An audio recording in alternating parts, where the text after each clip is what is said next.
I'm actually the man with the world's stretchiest skin, Gary Stretch.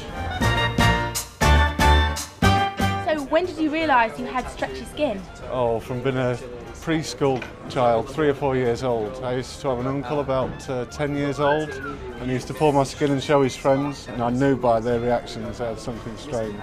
Can you give me a little hand here? Yeah, absolutely. Okay. Very simply, with this hand, I'm going to take a little pinch just here, and the other hand, okay, and a nice big pull. Down we go. Yep. Okay, let go now. Okay, now next. Enjoying yourself? Oh, yeah. Okay, thank you very much. Wow.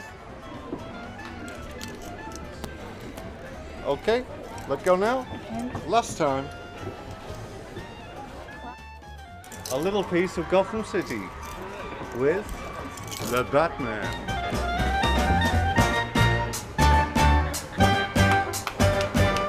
And I can use my belly as a table.